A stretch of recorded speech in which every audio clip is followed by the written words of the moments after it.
ፊልሙ የሚጀምረው ቡሳባ የተባለች አንድ የሃይስኩል ተማሪን እያሳየን ነው። በትምህርት ቤት ውስጥና በሷ ቡድን ውስጥ ይገኙ የነበሩትን የተለያዩ ሴት ተማሪዎችን በመሳደብና በመጎንተልም ታሰቃያቸው ነበረ። ቢሆንም ግን ይህንን እየተመለከቱ እንኳን ከሷ በተቃራኒ ሊቆም የቻለ ሌላ ተማሪ አልነበረም። ምክንያቱም ቡሳባ ለሌሎች ተማሪዎች በሙሉ አስተማሪዎቹ በሙሉ እሷን እንደሚወዷትና ሌላ ሰውን እንደማያምኑ ስለነገረቻቸው ነበረ። ጊዜያትም እንደዚህ ያልፉና በመጨረሻ ወደ ክላሳቸው አንድ ጂን የተባለች አዲስ ተማሪ ትቀላቀላለች። በመጀመሪያም ጓደኝነት የፈጠረችው ኦርን ከተባለችው ሴት ተማሪ ጋር ሲሆን ኦርንና የሷ ጓደኞችም ለጂን በዚህ ትምህርት ቤት ውስጥ ከሚገኙ ከሁሉም ተማሪዎች ጋር ጂን ጓደኝነት መፍጠር እንዳለባትና ነገር ግን ከቡሳባ መራቅ እንዳለባት ይነግሯታል። ምክንያቱም እሷ ልዩ የሆነ ባህሪ የነበራት ሴት ነበረች። ያብራሩላትም ነገር ቢኖር ቡሳባ ድብድቦችን ከማንሳትና መጥፎ ነገሮችን ከመናገር ይልቅ የምታውቀው ነገር እንደሌለ ነበረ። ቢሆንም ግን መምህራኖቹ በሙሉ እሷን ስለሚወዷት የትኛውም መምህር እሷን ተቆጥቷት እንደማያውቅም ይነግሯታል። ይህንንም እያወሩ በነበሩበት ሰዓት ላይ ሌላ ሆንግ የተባለች ልጅ ትቀላቀላቸዋለች። ጂንና ሆንግም የሚተዋወቁ ልጆች ነበሩ። ከዚህ በፊት አንድ አይነት ትምህርት ቤት ውስጥ የተማሩ ሲሆን ሆንግም ጂንን በድጋሚ በመመልከቷም ደስተኛ ሆናለች። ከዚህ በፊትም በነበረው ትምህርት ቤታቸው ውስጥ እንደ ቡሳባ የነበረች አንዲት ሴት እንደነበረችና ሁሉም ሰውም ይፈራት የነበረ ሲሆን ነገር ግን አንድ ቀን ሁለቱ አንድ ላይ በመሆን ጥሩ ትምህርት ሊሰጧት አስበው እንደነበረ ትናገራለች። እናም ያንን ካደረጉ በኋላ ያቺ ሴት የትኛውንም ተማሪ ማሰቃየትና መምታት ልታቆም እንደቻለች ትናገራለች። ኦርንም ይህንን ከሰማች በኋላ ጂንና ሆንግ ምናልባት አንድ ላይ ሆነው ቡሳባንም ልክ እንደዛችኛዋ ልጅ ጸባዩን ሊያስተካክሉላት እንደሚችሉም ታስባለች። በምሳ ሰዓት ላይም ቡሳባ ሆንግን ወደ እሷ ጋር በመጥራት እሷን የሚያዋርዳትን ነገር እንድታደርግ ታደርጋታለች። ጂንም ይህንን በመመልከቷን በጣም ትናደዳለች። ቡሳባም ድብድብ በምታስነሳው ዝም ብላ የበላይነቷን ለማሳየት እንደሆነም ትገነዘባለች። ስለዚህም ለቡሳባ አንድ ቻሌንጅን ታቀርብላታለች። ይህም በሁሉም ነገር ጎበዝ ነኝ ብላ የምታስብ ከሆነ በመረብ ኳስ ጨዋታው ላይ አብረው እንዲወዳደሩ ትጠይቃታለች። ቡሳባም ይህንን ከተቀበለች በኋላ ሁለቱም ጨዋታውን ይጀምራሉ። ውድድሩም ላይ ጂን የበላይነት ስላሳየች ይሄ ቡሳባ እንድትዋረድ ያደርጋታል። በዚህም በመናደድም ቡሳባ ጂንን ለመምታት መሄድ ትጀምራለች። ቢሆንም ልክ በዛን ሰዓት ላይ ግን አሰልጣኛቸው ወደዛ በመድረስ ሁለቱን ከድብድብ ያስቆማቸዋል። ከዚህም አጋጣሚ በኋላ ጂን ለጓደኞቿ ቡሳባ እንደዚህ አይነት ባህሪ ልታመጣ የቻለችው በምን ምክንያት ሊሆን እንደሚችል ገምተው ከሆነ በሚል ትጠይቃቸዋለች። እነሱም ቡሳባ በመጀመሪያ የነሱ ታላቅ እንደሆነችና አሁንም ከነሱ ጋር ልትሆን የቻለችውም አንድ ክፍል በመድገሟ እንደሆነም ይነግሯታል። እናም ይሄ ትልቅ ንዴትና ውርደት ውስጥ ስላስገባት ያንን ንዴቷን ደግሞ እነሱ ላይ የተወጣች እንደሆነም ይናገራሉ። አስተማሪዎቹ ፊትም ጥሩ ተማሪ ስለሆነችም መምህራኖቹ የሚያስቡት በጣም ጥሩ ተማሪ እንደሆነች ነበር። ስለዚህም ከሷ በተቃራኒ ማንም ሰው ቢናገር ለማመን ፈቃደኛ አይሆኑም ማለት ነው። በዛም ቀን እየበሉም ሳለ ጂን ድንገት ምግቡን ልብሷ ላይ ታንጠባጥባለች። ያንንም ለማጽዳት በሄደችበት ሰዓት ላይ ጋን ከተባለው ልጅ ጋር ትተዋወቃለች። ከሱም ጋር እያወሩ ሳለም ያገኘቻቸው አንደኛዋ ተማሪም ጂንን ከወሰደቻት በኋላ ከሁሉም ተማሪዎች ጋር መግባባት ቢኖርባትም ነገር ግን ከሱ ጋር ማውራት እንደሌለባት ትነግራታለች። ምክንያቱም የቡሳባ ፍቅረኛ መሆኑ ተከትሎ ቡሳባ ይህንን ካወቀች እሷን እንደምታሰቃያት በማሰብ ነበር።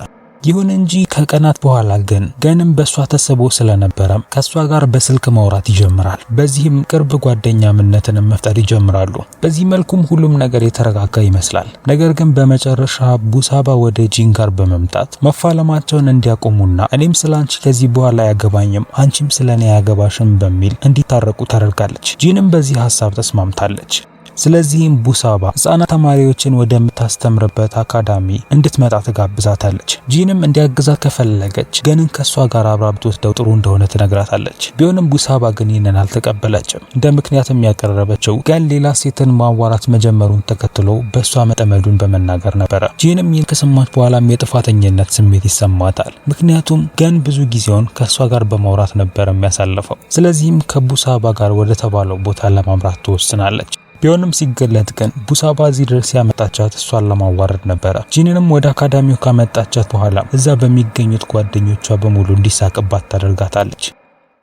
ጂንም በዚህ በመናደድ በቀጣዩ ቀን ቡሳባን ሄዳ ለመምህራኖቹ በሙሉ እንደምታጋልጣ ትናገራለች። ቢሆንም ቡሳባ ግን ለፈለገችው ሰው መናገር እንደምትችልና ይህ ምንም ልዩነት እንደማይፈጥርም ትነግራታለች። በቀጣይ ቀን ለጂን ከቡሳባ እንድትርቅ ይነግራታል። ይሁን እንጂ ቡሳባ ግን በመጨረሻ ግን በሚስጥር ከሌላ ሴት ጋር እንደሚያወራ ትረዳለች። ይህችም ሴት ጂን መሆኗን ባወቀችበት ሰዓት ላይ እናም ይህንን ተጠቅማ ደግሞ እሱንም ልታዋረደው ነበር ያሰበችው። ገንም በዚህ ምክንያት ከሷ ጋር ከተጨቃጨቀ በኋላ በመጨረሻ የሷ ነገር እንደበቃውና በዚህ አመለካከቷም ከሷ ጋር አብሮ መቀጠል እንደማይችሉ በመናገር እንደተለያዩ ይነግራታል።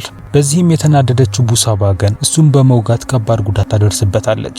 ባደረገችው ነገርም ልንረዳ የምንችለው ነገር ቢኖር ቡሳባ በጣም ተናዳጅና ኃይለኛ ሴት መሆኗን ነበረ። አስተማሪዎቹ እንደሚያስቡትም የዋህ አይነት ሴት አልነበረችም። እናም ትምህርት ቤቱም ይህን ከተረዳ በኋላ በመጨረሻ ሊያባረሯት ይወስናሉ። ይህም የበለጠ ንዴትና ውርደት ውስጥ የሚያስገባት ይሆናል። ተማሪዎቹም ቡሳባ እንደዚሁ ዝም ብላ የምትቀር አይነት ሴት እንደማትሆንና ከመሄዷ በፊትም የሆነ ትልቅ መጥፎ ነገርን አስከተላባቸው እንደምትሄድ መጠርጠር ይጀምራሉ። ይሁን እንጂ ቀጣዩ ቀን ሰላማዊ ሆኖ ነበር ያለፈው። እናም ከጊዜያት በኋላ ተማሪዎች በሙሉ ቡሳባ እንደሞተች ዜናው ይደርሳቸዋል። ሬሳዋንም ያገኙት ተንጠልጥሎ ስለነበረ ይሄ ውርደቷን መቋቋም አቅቷት ራሷን እንዳጠፋች እንዲያስቡ ያደርጋቸዋል። በቀብር ስነ ስርዓቷ ላይ ተማሪዎቹ በሙሉ ይገኛሉ። ይሁን እንጂ በሌላ ሩቅ ቦታ ላይ ግን ሌላ ሰው ሰይጣናዊ የሆነ የአምልኮ ስርዓትን እየፈጸመ ይገኛል። እናም በቀብር ስነ ስርዓቱ መሃል ላይ የቡሳባ አካል ሊገኝበት የነበረው የሬሳ ሳጥን መንቀሳቀስ ይጀምራል። ይህም መንፈሷ በድጋሚ መነሳቱንም የሚያስገነዝባቸው ነበረ። በዛን ቀን ማታ ላይም ያንን የቀብር ስነ ስርዓትን የታደሙ ሴቶች በሙሉ እንቅልፍ መተኛት አልቻሉ። አንደኛዋም ድንገት አይኗን በገለጠችበት ሰዓት ላይ ወንበሩ ሲንቀሳቀስ ትመለከተዋለች። የተመለከተችውም የቡሳባ መንፈስ ላይ ተቀምጦ እንደነበረ ነበረ። በድንጋጤም ትጮህና ጓደኞቿን በመነሳት እሷን ያረጋጓታል። ቡሳባም እንደሞተችና ድጋሚ እንደማትመጣም በመናገር ነበር ያረጋጓት። ይሁን እንጂ በቀጣዩ ቀን ትምህርት ቤት በሄዱበት ሰዓት ላይ የባስኬትቦል መጫወቻው ሜዳ ላይ የሆነ አምልኮ የተደረገበት ነገርን ያገኛሉ። ጽዳት ሰራተኛዋም በዛ ፈርታ ስለነበረ ያንን ለማጽዳት አልደፈረችም። ምክንያቱም እቃዎቹ መንፈስን ለመሳብ የሚጠቀሙባቸው እቃዎች እንደሆኑ ተገንዝባለች። ተማሪዎቹም ምናልባት የቡሳባን መንፈስ ለመሳብ አንድ ሰው ይህንን አምልኮ እንዳደረገ ማሰብ ጀምረዋል። ስልጠናቸውንም በቀጠሉበት ሰዓት ላይ ግን አንደኛዋ ተማሪ ድንገት የቡሳባን መንፈስ ከላይ ትመለከትና ራሷን ስታ ትወድቃለች። ድጋሚ በነቃችበት ሰዓት ላይ የቡሳባ መንፈስ መመለሱን ትነግራቸዋለች። ከዚያም ጽዳት ሰራተኛዋ የተለየ ባህሪን ማሳየት ትጀምራለች። ከዚያም በድንገት የቡሳባ መንፈስም በሷ ውስጥ ማውራት ይጀምራል። የነገራቸውም ቡሳባ እሱ መሆኑንና እነሱን ለመበቀል መመለሱን ነበር። በዚህ በመደንገጥም ጂን መብራቱ ሲጠፋ የስልኳን መብራት ወደዛ ታበራለች። ይህም በመጨረሻ መንፈሱ የጽዳት ሰራተኛዋን አካል ለቆ እንዲወጣ ያደርገዋል። ከዚህ አጋጣሚ በኋላም ጽዳት ሰራተኛዋም ከባድ ድንጋጤ ውስጥ ትገባለች። ይህንንም ለገን ከነገሩት በኋላ ገን አንድ አስማተኛን ሰውዬ እንደሚያውቅ በመናገር ወደዛ ሰውዬ ጋር ይዟቸው ይሄዳል። ይህም አስማተኛ ሰውዬ በሰይጣናዊ አስማት ስራ የቡሳባ መንፈስ እንደተሳበና እነሱንም ለመበቀል መምጣቱንም ይነግራቸዋል። እናም በ3 ቀናት ውስጥም ወደ መጣበት የማይለቁት ከሆነ ሁሉንም ተበቅለው እንደሚጨርሳቸውም ይነግራቸዋል። ስለዚህም በመጀመሪያ ይህንን መንፈስ የሳበው ማን እንደሆነ እንዲያጣሩ ይነግራቸዋል። እናም ያ ሰውም ያንን አምልኮት የፈጸመባቸውን እቃዎች ሰብስቦ እንዲያመጡና እንዲያቃጥሉትም ነበር የነገራቸው። ከዛ በተጨማሪም መንፈሱን ሊያጠፋው የሚችልም አንድ ጩቤን ይሰጣቸዋል። ተጨማሪ ነገር ከማብራራቱ በፊት ግን የቡሳባ መንፈስ ሰውየውን በጩቤ ይወገዋል። ይህም እዛ የነበሩ ተማሪዎች በሙሉ በድንጋጤ ከዛ ቦታ እንዲሄዱ ያደርጋቸዋል። ይህን ነገር እስከ መጨረሻው ድረስ ለማቆም ያሰበችው ጂን በመጨረሻ ወደ ቡሳባ ክፍል በማምራት መረጃዎችን ለማግኘት ትወስናለች። እዛም በገባችበት ሰዓት ላይ የቡሳባ መንፈስ ሁላችሁም ተባብራችሁን የገደላችሁኝ በማለት ይናገራል። እናም በነገው ዕለትም ሁሉንም እንደሚገርልም ይናገራል። ጂንም በቢላው መንፈሱን ለመውጋት ብትሞክርም ነገር ግን ይሰወርባታል። ቀጣዩ ቀን የፈተና ቀን ነበር። የቡሳባ መንፈስም ሁሉም ተማሪዎች በተቀመጡበትም በዛው ክፍል ውስጥ መሄድ ይጀምራል። ይህንን የተመለከቱት ተማሪዎችም ደንግጠው ከዛ ሮጠው ይወጣሉ። ቢሆንም ይህንን ሊመለከት ያልቻለው መምህር ግን ተማሪዎቹን እንዲረጋጉና በአይምሯቸውም እየጋዡ እንደሆነ ይነግራቸዋል። ይሁን እንጂ ቡሳባ ግን የስፖርት አስተማሪውን እንኳን በመቆጣጠር እኔ ራሴ ነኝ የመጣሁትም ለመበቀል ነው በማለት ትነግራቸዋለች። በቀጣይ አንድ ተማሪ ለነጂን የቡሳባ አባትም አንድ አስማታዊ ነገርን እንደፈጸመ በመናገር ትጠራቸዋለች። እነሱም ወደዛ በመምጣትም ያንን አምልኮ ያደረገበትን እቃዎች በሙሉ ይመለከታሉ። ያሰቡትም መንፈሷን የሳበው ሰው እሱ እንደሆነ ነበረ።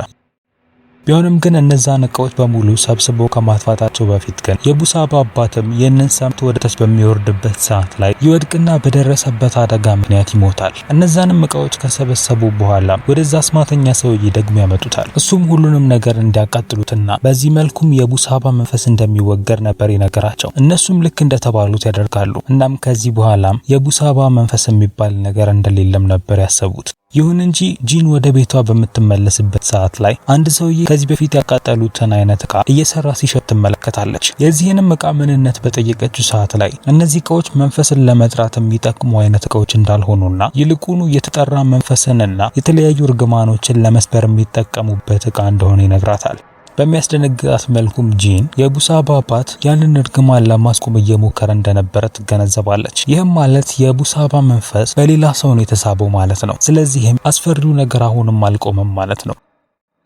ስለዚህም በዛን ቀን ማታ ላይ የቡሳባ መንፈስ መበቀሉን ይቀጥላል። በመጀመሪያ የሚያመራችው ወደ አስማተኛው ጋር ሲሆን እሱንም ባለበት አልጋ ላይ ትገለዋለች። ከዚያም ሌላኛዋን ተማሪ ከዚያም ደግሞ ወደ ገን ጋርም ታመራለች። እሱም በመጀመሪያ መኪናውን እየተከተለ ያለ ሌላ ነገር እንዳለ ነበር ያሰበው። በመጨረሻም የእሷን መንፈስ መሆኑን በተመለከተበት ሰዓት ላይ ከዛ ለማምለጥ ይሞክራል። ቢሆንም የቡሳባ መንፈስ ግን እሱን በመያዝ መኪናው እንዲፈጥን በማድረግም መኪናው ተጋጭቶ እሱም እንዲሞት አድርገዋለች። አሁን የቀሩት 3 ተማሪዎች ብቻ ናቸው። ጂንም በህይወት የቀሩትን ጓደኞቿን መፈለጓን ትቀጥላለች። እናም በዚህ መሃል ላይ በባስኬትቦል መጫወቻ ክፍል ውስጥ ትጸልይ የነበረችውን ጓደኛዋን ኦርንን ታገኛታለች። ኦርንም ሌሎቹንም እዚሁ እንዲጠሩም ነበር የተናገረችው። ቢሆንም ሆንግ ግን ሁሉም መሞታቸውን ትናገራለች። እናም የቀሩትም 2 ብቻ እንደሆኑ ነበር የነገረቻት። አሁን የቡሳባ መንፈስ ነፃ እንዲሆን መጸለይ ያለብን ስትል ትነግራታለች። ኦርን ግን በዚህ ግራ ተጋብታለች። እዚህ ደረጃም ያደረሳቸው ምን እንደሆነም ትጠይቃለች። በዚህም ሰዓት ላይም ሆንግ በዛን ቀን ማታ ቡሳባ ላይ ያደረጋችሁትን ነገር በሙሉ ትረሳላችሁ በማለት ጠይቃታለች። በትውስታም ወደ ኋላ በምንመለስበት ሰዓት ላይ ቡሳባ ራሷን አጥፍታ አልነበረም የሞተችው። ይልቁኑ ጂንና ጓደኛዋ እነሱን ለማጥቃት ከመጣችው ቡሳባ ራሳቸውን ለመከላከል በሚሞክሩበት ሰዓት ላይ በደረሰ አደጋ ነበር የገደሏት። ይህም አደጋ ሊፈጠር የቻለው ጂንን ሲገፈት ብረቱ መቷት ነበር የሞተችው። ይህ ስራቸውም እንዳይጋለጥባቸው የፈሩት የቡድኑ አባላት በሙሉ የውሸት ቪዲዮ ቀርተው ቡሳባም ራሷን እንዳጠፋች ያስመስላሉ። ወደ አሁኑ ጊዜ ስንመለሰም ኦርን ለሆንግ ለምን ለቡሳባ እየደገፈች እንደሆነ ትጠይቃታለች። ሆንግም እሷን ተወዳት እንደነበረ ትናገራለች። ሁላችሁም ብትገሏትም እኔ ግን መልሼ አምጥቻታለሁ በማለትም ትናገራለች። ከዚያም በድንገትም ኦርንንም ታጠቃታለች። በዚህም ሰዓት ላይ የቡሳባ መንፈስ ወደዛ ብቅ ይላል። ጂንም እሷን ለማስቆም ብትሞክርም ነገር ግን አልቻለችም። ቡሳባም ለጂን በቀላሉ እንድትኖር የሚፈቅድልሽ ይመስልሻል በማለት ትጠይቃታለች። ይልቁኑ እንደምትገላትና የእሷን አካልም እንደምትጠቀምበትም ትናገራለች። የምትፈልገውን ህይወትንም በእሷ አካል ውስጥ ሆና መኖር እንደምትፈልግም ትናገራለች። ይሄ ነገር ከተፈጠረ በኋላ 4ቱም ተማሪዎች በተፈጠረባቸው አደጋ ምክንያት እንደሞቱ ነበር የታሰበው። በህይወትም የቀሩት ጂንና አንደኛዋ ጓደኛዋ ብቻ ናቸው። ቢሆንም ግን እውነቱ የሚያስደነግጥ ነበረ። ምክንያቱም አሁን ያለችው ጂን ትክክለኛዋ ጂን ሳትሆን የቡሳባ መንፈስ የተቆጣጠራት ጂን ነበረች። ለዘላለምም የዚህን ትምህርት ቤት ተማሪዎች ማሰቃየቷን ትቀጥላለች ማለት ነው። እዚህ ጋርም ፊልሙም ያበቃል። ይህን ይመስል ነበረ። ከተመቻችሁ ላይክ እና ቻናሉን ደግሞ ሰብስክራይብ ማድረጋችሁን እንዳትረሱ። በሌላ ቪዲዮ ደግሞ እስከምንገናኝ ድረስ ግን ቻው።